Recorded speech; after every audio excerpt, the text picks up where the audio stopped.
Morning, guys. Welcome to another episode of Clangin and Bangin with Mikey, episode 129. And as you guys can see behind me, my Dodge is open, so I'm working on some stuff. I actually just completed a track list for my third album, um, which is going to be titled Digging Through My Crates.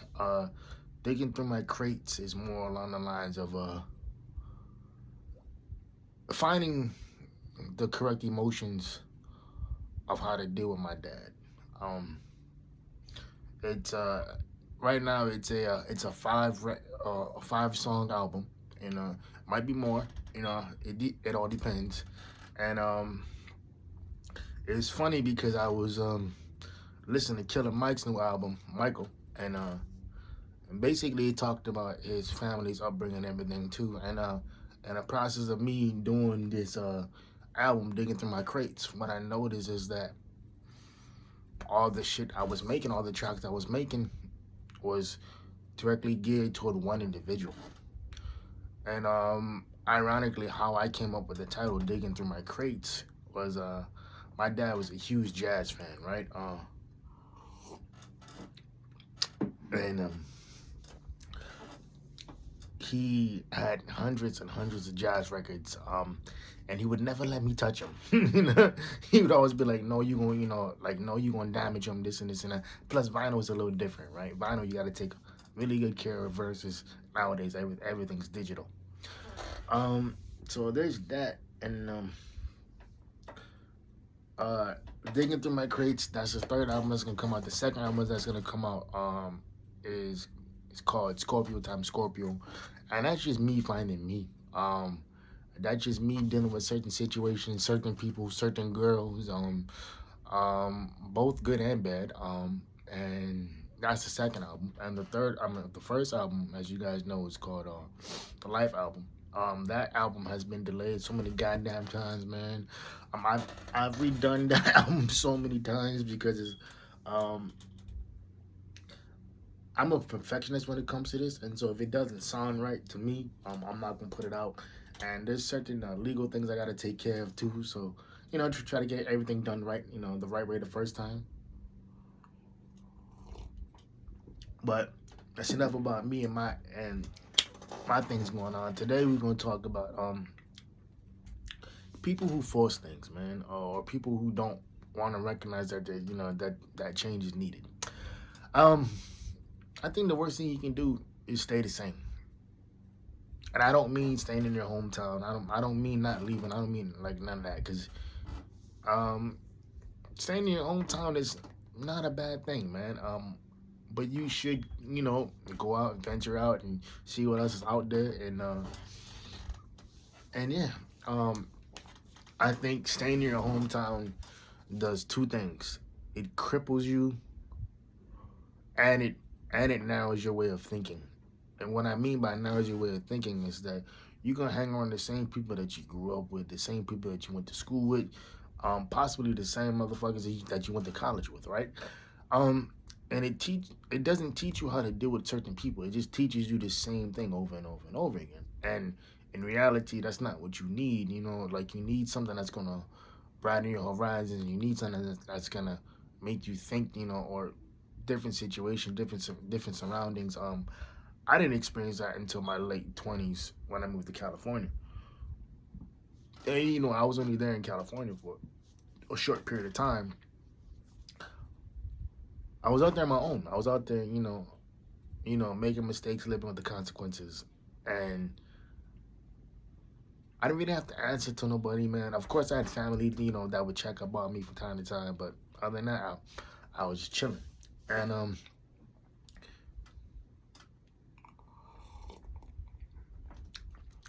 me having that freedom to go, I remember I had I was staying with my aunt and my uncle for a minute, and I had gone. One of my good friends at the time, he was in Vegas with his girlfriend. He said, "Hey, man, why don't you come through for Vegas?" I'm like, "Oh, I'm in Cali. Let's go." You know what I mean? So I told my uncle, "What you?" Like, "Hey, man, I'm gonna go to Vegas, for the weekend." He's like, "Okay, hey, man, be safe." And I'm like, "You're not gonna ask me like where I'm going, who I'm with, this and this and that." And he was like, "Nah, man, you grown, so you can do what you want to do. Just be safe, man." I was like, "All right, bet." And that right there kind of just made me become a man. You know, that right there kind of just told me, you know, I don't really have to answer to nobody. I can just do my own thing. And I knew that. I just wasn't given the opportunity growing up to show that, you know. And I think that's important, man. I think being your own adult and not having to answer nobody and not having to have anybody come up behind you and check you, you know, or just trying to hover and shit. I mean, so and that's important. That's important because I know a lot of guys who who are grown physically but mentally they're children still. You know, who don't have a credit card, who don't have their own car, who don't pay their own bills, you know. And I look at that like, damn, man. It's like, how do you go through life and not want to have anything in your name, any type of ownership or any type of sweat equity, right? I don't care if it's a $5,000 car, you know. It's still a car. It's still yours, you know. And like you still paying, you know, the yearly insurance on it, or the monthly insurance, or the registration, all that stuff, right? So, you know, I don't vibe with people who don't understand that. It's like I don't talk to people who don't who don't understand that, you know, a part of being an adult is taking on responsibilities and handling those responsibilities to the best of your ability. Now, I'm not saying that we all gonna get this shit right, because we're not. But at the end of the day, it's our job to become responsible adults. It's our job to break the generational curses that happened before us to us, but not by us. You know, and I think a lot of people, man, they will sit there and they will complain about shit. They will bitch and moan about things. They will not want to change. And it's like, yo, stop complaining. It's like, this is what you wanted. This is what you got. You know, it's like don't sit there and be like, oh, well, you know, X, Y, and yada, yada, yada. I was like, bro, nobody gives a fuck. Like, nobody cares. You know, I hate to break it to you, sweetheart, but nobody cares. You know, nobody cares about your SES status, your background, where the fuck you came from, yada, yada, yada. Whether your mama was a hoe, whether your daddy was a bitch, it doesn't matter. I mean, it's like, nobody gives a fuck, because you know what? There's people out there with worse problems than you who are making it happen. You know, so what are you complaining about? Like, what are you bitching and moaning about that is so important that you think other people are gonna care about? Come on, think about it. And I was having a conversation with a like-minded brother of myself, and we was talking about the same thing. He said, "Yeah, man." He's like, and not just men, but women in general agree too. They're like, yeah, like a lot of men out here, man, they don't know how to be men. You know, they don't. You know, one of the ladies I work with, she said, yeah, you know, a lot of these guys out here are pussyfied. And when she said out here, she didn't mean here in Hawaii. She just meant out in general. She's like, yeah, like a lot of these men are just pussyfied men. You know, like they want to pretend that they're alphas and this and this and that, but they're really not. You know, like they look for somebody else to give them directions and guidance. And it's like, in reality, it's like, it doesn't work that way. You know, I'm a firm believer, like, yo, you make the best choices available, and you rock with the consequences. A lot of people don't know this, but the reason I moved up to California was to go to graduate school, and a lot of things happened in that particular time frame. I ended up not, you know, what I was told differently on the phone was a lot different from when I flew up there, and I'm like, yo, you could have just saved me a lot of money, a lot of time, and just been upfront with me, because now you're sitting there wasting my time. Basically, what they wanted me to do, they wanted me to retake courses I've already taken at the school I graduated from and retake it at their school and then reapply for the graduate program. I was like, oh, so you want me to waste a semester, past courses I've already taken, I've already proven that I passed because you got my transcripts, and then you want me to reapply for graduate school and hope I get in? Nah, I ain't doing that. And then, top that off, the pandemic happened. So not only would I have been in debt about 100 grand, there would have been no jobs. I would have had a master's degree in psychology and not have a job, but still have student loans to pay off, right? And it's a blessing in disguise, man, because it taught me that you don't necessarily need a higher education or a master's degree to be successful. And sometimes you just gotta work, man. It's like, you know, like you know, and a lot of people say this, you know, all this shit about, you know, getting a master's degree sounds great on paper. Yeah, that's great on paper, but in reality, it all depends on what it is, right? It all depends on what, you know, what what you're going for. You know, if you have a master's degree in film, but you're waiting tables, like, what are you really doing? You know, or like, you know, or if you have a master's degree in creative writing, you know, and you teaching math, you know, at the local high school, what are you doing? You know,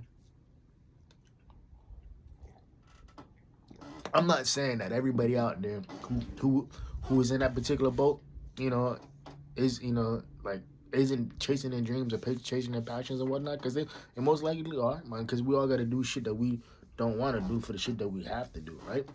And I think the more often we realize that, and the more we come to terms with that too, is like the better off we'll be, because a lot of people will. I know people who put their goals on the back burner, and because they have kids and whatnot too, and I'm not talking like, you know, 2-3 years, you know, down the road. I'm talking till they 18 type of shit. I'm like, so you gonna wait till your kid's 18 years old to chase after your dreams? And let's say you had a kid at 21. So you mean to tell me you gonna wait 18 years? That means you're damn near 40, and you want to chase your shit now. It's like, what stopped you from doing that 18 years ago? Nothing stopped you from doing that 18 years ago. What stopped you from doing that was you. And I know some people, they want to complain, oh, well, pay me a wage of this, pay me a wage of that, but it's like, you don't have the education to back it up. Like, you complain about not having or not getting the respect you deserve at your current establishment, but when opportunities come up, you want to, like you get scared. Don't get scared, take it, because that is an opportunity for you to grow and for you to mature and for you to become a better individual. And if you don't take opportunities, man, it's like, I'm the type of cat, whether I'm dating you, whether it's a casual thing or whether we friends or whatever, not, it's like, I'm gonna look at you like, yo, like, what are you doing? Like, why you not taking this opportunity? Here you are, always saying that you wanted this opportunity, boom, boom, boom, boom, boom. Now the opportunity's here, and you don't want to take it because for whatever reason. And a lot of the times too, people like that, they know the reason and they know it's bullshit, and they don't want to tell anybody that, you know, the real reason, because they know people will look at them funny. Because why would you? You know, why wouldn't you look at them funny? I myself personally, I don't have sympathy for them individuals like that. The reason I don't have sympathy for them, because it's like, you're showing me that you don't want it. So why sit there and invest my time and invest my mental space into somebody who doesn't want what they said they want? Doesn't make any sense, right? And you can call it harsh, whatever it is. And it's funny, I'll tap into this later on, and but it's the truth. A lot of people talk about what they want to do, but few motherfuckers do it. You know, most people who do this, they ain't walking what they talking. And it was funny. One of the persons I work with, they told me, like, yeah, man, you know, when I first met you, I thought you was really harsh, just and this and that, you know, because you're sarcastic. But then they were like, oh, I just realized that, you know, that you're actually a cool dude. That's just who you are. I was like, yeah. Like, I'm never not gonna sit here and not give somebody, you know, the raw truth, man. I'm not gonna sit here and say that you're doing well when you're not. You know, I'm not gonna sit here and say, oh yeah, you doing well, you crushing it, and you ain't doing shit. Or I'm not gonna sit here and listen to the same type of shit or same type of issues, you know, in relationships. You know, when you're choosing to date these motherfuckers, right? And even in the situations I'm in, right? You know, like, people talking like, hey man, stop bringing it up, bro. It's over. It's cool. It's whatever. And then I realized, like, okay, I gotta stop myself not obsessing about it, but I gotta stop myself from thinking about it too. Cause everything has an expiration date, man. So and I think a lot of people, man, this is just me spitballing. When it comes to relationships and whatnot, the reasons why people stay is because they don't want to be alone. So they rather be disrespected, or not seen. And yeah, that's what it is, right? Um, and I think at the end of the day, it's unfortunate because a lot of people will sit there in relationships or friendships, doesn't matter what type of relationship it is, and they will put up with lukewarm bullshit. Or when years go by and they realize, oh, I'm still doing the same shit, or X, Y, and Z. And I'm like, yeah, what you expect? It's like you don't.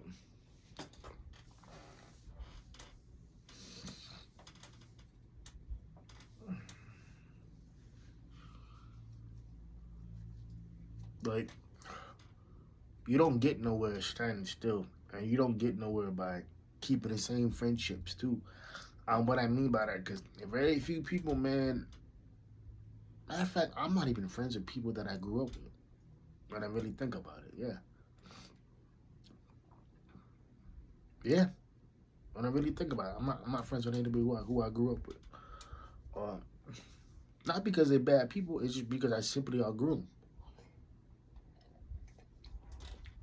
It's like I remember once it was me, my college partner, and a couple guys I went to high school with, and so they put up to the dorms one night. Actually, I put up to the dorms one night to pick my boy up. I picked him up, and it was a Friday night, so I had a hella girls walking around, walking around the dorms and whatnot too. And one of my partners in high school was telling me, yeah, man, well, how's the parties here? This and this and that. And me, my college partner was like, yeah, like, bro, you been to one college party? It's like, you pretty much been to all of them. You know what I mean? It's like, it's really nothing special, man. It's like, yeah, the parties are fun, they're cool, whatever. But at the same time, it's like, you're not really missing nothing, man. It's like, and the University of Hawaii, it wasn't really a party school, but if you wanted a party, you could, you could find a party, and and he was telling me what he's like, yeah, man. He's like half the people here, bro, they gonna drop out, after the first semester anyway, right? And and and even my college partner was like, yeah, man. He's like, he was telling my partner, he was like, the boy I went to high school. He's like, yeah. He's like, bro, it's like parties, man. They cool with it, whatever, but they're literally distractions, and and that's what it is, man. It's like everybody just can't go with you, and you can't drag a motherfucker with you either. You can't make them see what you see.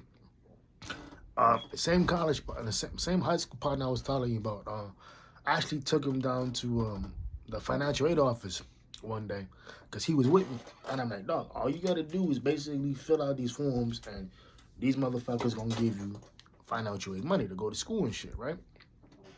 Hell, we was young too. It's like we was like maybe what 20, 21, and I was like, dog, this is what you got to do. It's real simple, bro. Just fill out these forms and boom, boom, boom, and you apply to the school and you pretty much gonna get in, And he never did that. He never applied. That was 15 years ago. So as I tell you, and for the last, almost 20 years, he's been working the same job. He works he's a manager at one of the grocery stores here. For 20 years, bro. Literally. I mean, he had to work his way up. But there was 4 of us, right? And out of the 4 of us growing up, he was always the one people talked about, like, yeah, well, he's gonna be something, boom, boom, boom, boom, boom, and he's not. He's not. And it's like, it's crazy to think that 20 years goes by that fucking quick. And you're like, yo, what the fuck have I done with my life for the last 20 years, right? Can't be me, partner. Not gonna happen. Um, and I think almost 20 years. Yeah, almost 20 years. Let's say the last 18 years, give or take, right? Um, yeah, it's unfortunate because a lot of people you will outgrow naturally just because of who they are and what they represent. Doesn't mean that they're bad people. It just means that they're not for you, and that's fine. So, but at the end of the day, it is what it is. It's just 20 minutes of your life that you won't get back. Hope y'all keeping the 4 piece, private, clear, positive pushing. I'll see y'all next week Sunday. Love y'all. Ghosts. Remember what I always say. Know your worth because you're better than what you're doing. Peace.